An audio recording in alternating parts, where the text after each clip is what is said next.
इसी वीडियो पे मैं आप लोगों के साथ शेयर करने वाला हूँ SBI म्यूचुअल फंड का एक पॉपुलर फंड जिसका पूरा नाम है SBI large and mid cap mutual fund direct growth.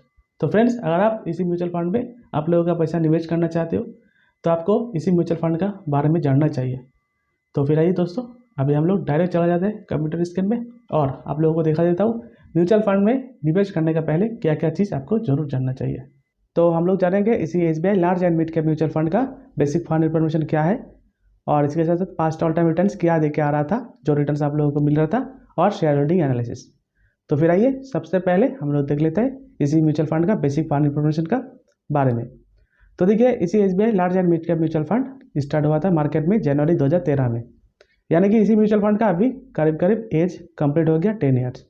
और फंड टाइप अगर देखता हूँ तो एक large and mid cap mutual fund और इक्विटी मार्केट में निवेश करता है। और अगर रिस्क प्रोफाइल देखूँ तो फ्रेंड्स, आप जानते हो म्यूचुअल फंड यानी कि शेयर मार्केट में निवेश, अगर आप लोगों का पैसा मार्केट में निवेश होगा तो रिस्क तो ऑब्वियसली ज़्यादा ही होगा। और अगर कारण एनएवी देखता हूँ, एनएवी मतलब नेट एसेट वैल्यू, अगर आप इसी म्यूचुअल फंड में अभी कोई भी रकम निवेश करने जाएगा तो 450 / 451 रुपये करके आप लोगों को अलॉटमेंट मिल जाएगा। और रेटिंग में इसी म्यूचुअल फंड 5 स्टार फंड है और फंड साइज है आप लोगों को देखने के लिए मिल जाएगा 11,430 करोड़ के ऊपर में इसी म्यूचुअल फंड का फंड साइज। और इसी म्यूचुअल फंड में टोटल ये लोग 64 कंपनी शेयर होल्ड करके रखा हुआ है ये लोगों का पोर्टफोलियो में। और अगर बात करता हूँ एक्सपेंस रेशियो की, तो फ्रेंड्स इसी म्यूचुअल फंड में जो रुपीज़ आप निवेश कीजिएगा तो साल में 0.97% एज ए एक्सपेंस रेशियो से एक चार्ज कट जाएगा और बाकी पैसे अलॉटमेंट मिल जाएगा। और इसी के साथ साथ इसी म्यूचुअल फंड में अगर आप निवेश करना चाहते हो तो आप वन टाइम भी कर सकते हो और SIP भी कर सकते हो। अगर आप वन टाइम करना चाहते हो तो आपको फर्स्ट इंस्टॉलमेंट 5,000 रुपीज़ डिपोजिट करना पड़ेगा और सेकंड वाला इंस्टॉलमेंट से आप मिनिमम 1,000 रुपया निवेश करके आप लोगों का इन्वेस्टमेंट स्टार्ट कर सकते हो as a one time investment हिसाब से। और अगर आप SIP स्टार्ट करना चाहते हो तो आप SIP स्टार्ट कर सकते हो, तो उसके लिए मिनिमम आपको 500 रुपया हर एक महीना डिपोजिट करना ही पड़ेगा। तो फ्रेंड्स, ये रहा इसी म्यूचुअल फंड का बेसिक फंड इन्फॉर्मेशन, यानी कि फंड टाइप क्या है, रिस्क प्रोफाइल हमने बात किया, और रेटिंग में इसी म्यूचुअल फंड 5 स्टार है। और अगर आप एग्जिट करना चाहते हो तो आपको कितना रुपया पेनल्टी आपको देना पड़ेगा, और वन टाइम इन्वेस्टमेंट और SIP कितना रुपया आप मिनिमम कर सकते हो। तो अभी हम लोग देख लेता हूँ इसी SBI large and mid cap mutual fund में अगर आप कोई भी रकम निवेश करके आता था तो इसी म्यूचुअल फंड आप लोगों को कितना रुपया रिटर्न देके आ रहा था ऑलरेडी। तो देखिए, लास्ट 1 साल पहले इसी म्यूचुअल फंड आप लोगों को रिटर्न देके आ रहा था 30% के ऊपर में। और अगर 3 साल का रिटर्न देखूँ तो 29% के ऊपर में इसी म्यूचुअल फंड आप लोगों को रिटर्न बना के दिया।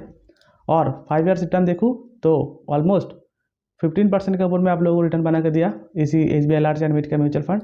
और ऑल ओवर टाइम्स इसी म्यूचुअल फंड आप लोगों को रिटर्न बना कर दिया था 16% के ऊपर में। तो इसी तरह इसी म्यूचुअल फंड का अगर कार्य रिटर्न देखता हूँ तो देखिए, लास्ट 6 महीने का रिटर्न बना के दिया था 10% का आसपास, और लास्ट 1 महीना में रिटर्न बना के दिया था 4% का आसपास। और अगर रिटर्न कैलकुलेटर देखता हूँ, यानी कि इसी म्यूचुअल फंड में अगर आप आज से 1 साल पहले एवरी महीना 500 रुपया करके SIP स्टार्ट करके आता था तो देखिए 1 साल पहले आप लोगों को टोटल पैसा जमा होता था 500 रुपया करके 6,000, और आज का रेट में हो जाता था 6,368 रुपया। तो एज इट इज़ अगर 3 ईयर्स पहले अगर SIP स्टार्ट करता था 500 रुपया एवरी महीना तो देखिए 18,000 रुपया जमा होता था, और 18,000 रुपया आज का रेट में हो जाता था 23,743 रुपया। तो इसी तरह इसी म्यूचुअल फंड में अगर आप 500 रुपया करके एवरी महीना SIP स्टार्ट करके आता था 5 साल पहले तो देखिए 30,000 रुपया जमा होता था और आज का रेट में हो जाता था 47,000 के ऊपर में। और अगर वन टाइम इन्वेस्टमेंट देखता हूँ, जैसे मान लीजिए अगर आप इसी म्यूचुअल फंड में आज से 5 साल पहले 1 लाख रुपया निवेश करके आता था तो देखिए 1 लाख रुपीज़ आप लोगों का आज का रेट में हो जाता था 2,07,000 रुपया, ऑलमोस्ट डबल रिटर्न देके आ रहा था। और फ्रेंड्स, इसी म्यूचुअल फंड स्टार्ट हुआ था 2013 में और अभी चल रहा है 2023, यानी कि 10 साल कंप्लीट हो गया। और अगर आप 10 साल पहले SIP करके आता था एवरी महीना 1,000 रुपया करके, और ऑल ओवर टाइम्स इसी म्यूचुअल फंड आप लोगों को रिटर्न बना के कितना दिया था 16%। तो देखिए, एवरी महीना 1,000 रुपीज़ करके 10 साल में टोटल आपका जमा होता था कितना, 1,20,000 रुपया, और 16% करके रेट ऑफ इंटरेस्ट दे रहा था, तो आपको टोटल मैच्योरिटी वैल्यू बन जाता था 2,96,000 रुपया। तो अभी मैं आप लोगों को देखने वाला हूँ म्यूचुअल फंड का मैजिक, यानी कि म्यूचुअल फंड में जो कंपाउंड इंटरेस्ट मिलता है उसका बेनिफिट। तो देखिए फ्रेंड्स, ये जो 10 साल के लिए आप होल्ड करके रखा है इसका रिटर्न आप लोगों का पास ही है। और इसी 10 साल के से आप और 5 साल अगर एक्सटेंड कर लेते हो तो देखिए रिटर्न क्या होता है, सिर्फ आपका इन्वेस्टमेंट अमाउंट 1.8 लाख रुपीज़ हो जा रहा है, लेकिन आपका मैच्योरिटी डबल हो जा रहा है। तो देखिए फ्रेंड्स, अगर आप म्यूचुअल फंड में निवेश करते हो और अगर आप सोचते हो शॉर्ट टाइम के लिए निवेश कीजिएगा तो आप म्यूचुअल फंड से अच्छा खासा रिटर्न बना के नहीं ले सकते। आप म्यूचुअल फंड से अच्छा खासा रिटर्न तभी बना सकते हो जब आप लोग लॉन्ग टर्म के लिए होल्ड कीजिएगा।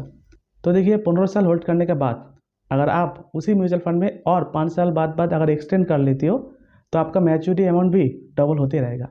तो देखिए मैं आप लोगों को लाइव कैलकुलेशन करके दिखा दे रहा हूँ। ये 15 ईयर्स है, इसमें 20 साल कर देता हूँ तो देखिए मैच्योरिटी अमाउंट डबल हो गया, 17 लाख हो गया। और भी 5 साल अगर एक्सटेंड कर लेते हो तो देखिए 39 लाख हो गया। और भी अगर 5 साल करते जाओ तो देखिए 30 ईयर्स 88 लाख। तो देखिए और भी अगर 5 ईयर्स एक्सटेंड कर लेते हो तो देखिए सिर्फ आप 1000 रुपया निवेश करके भी आप म्यूचुअल फंड पे करोड़ रुपया भी रिटर्न जनरेट कर सकते हो। तो फ्रेंड्स उम्मीद करता हूँ आपको समझ में आ गया होगा। अगर आप म्यूचुअल फंड में लॉन्ग टर्म के लिए होल्ड करते हो तो आप म्यूचुअल फंड से जरूर करोड़ रुपया बना से ले सकते हो। और अगर आपका उम्र अभी कम है, जैसे मान लीजिए 20 साल है, 21 साल है, 25 साल है, आप नया जॉब कर रहे हो, तो आप जरूर अभी से इन्वेस्टमेंट करना शुरू कर दीजिए, क्योंकि जितना भी आप लॉन्ग टर्म के लिए निवेश कीजिएगा उतना भी आप लोग को प्रॉफिट ज़्यादा होगा। तो ये रहा एसआईपी कैलकुलेटर।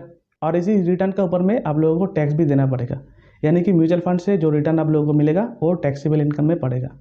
तो ये रिटर्न ऑन टैक्स कैसे काम करते हैं वो भी आप लोगों को जानना पड़ेगा। तो फिर आइए देख लेता हूँ। तो देखिए रिटर्न ऑन इनकम टैक्स, यानी कि आज निवेश किया इसी म्यूचुअल फंड में और निवेश करने का बाद अगर 1 साल का अंदर विड्रॉल कर लेते हो तो उसी रिडेम्पशन के ऊपर में आपको 15% टैक्स देना पड़ेगा।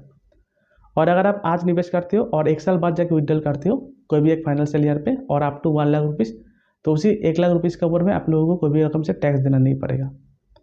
और अगर आप आज निवेश करते हो और 1 साल बाद ही जाके विड्रॉल करते हो, लेकिन कोई भी फाइनेंशियल ईयर पे विड्रॉल का अमाउंट एबव 1 लाख हो जाता है, तो उसी एबव 1 लाख रुपीज़ के ऊपर में आप लोगों को 10% टैक्स देना पड़ेगा। उसको क्या जाता है LTCG टैक्स। तो आइए एक एग्जांपल के द्वारा मैं आप लोगों को समझ देता हूँ। जैसे मान लीजिए आज निवेश किया और 1 साल बाद जाके विड्रॉल कर रहे हो कोई भी फाइनेंशियल ईयर पे और विड्रॉल अमाउंट है 3 lakh rupees, up to 1 lakh rupees tax nil है, बचा कितना 2 लाख। इसी 2 लाख का 10% आपको टैक्स देना पड़ेगा, यानी कि 20,000 रुपया, और बाकी पैसा आप लोगों का टैक्स फ्री हो जाएगा।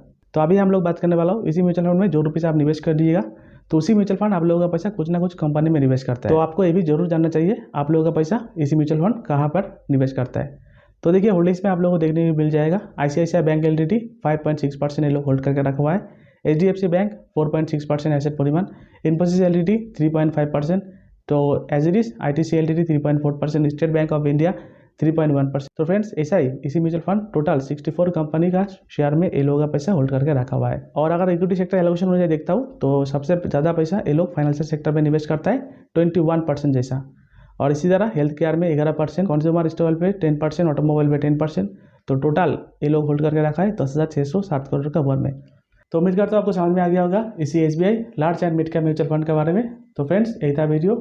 अगर इसी वीडियो के बारे में कोई सवाल है तो आप हमको कमेंट बॉक्स में पूछ सकते हो। और हाँ फ्रेंड्स, आप अगर अभी भी इन्वेस्टमेंट स्टार्ट नहीं किया तो इसी वीडियो का डिस्क्रिप्शन में जाके एक ग्रो ऐप का लिंक है, उसमें जाके ग्रो ऐप डाउनलोड कीजिए और आप इजी टू इन्वेस्ट करते रहिए म्यूचुअल फंड में। तो तब तक के लिए देखते रहिए निवेश करो यूट्यूब चैनल। धन्यवाद, नमस्कार।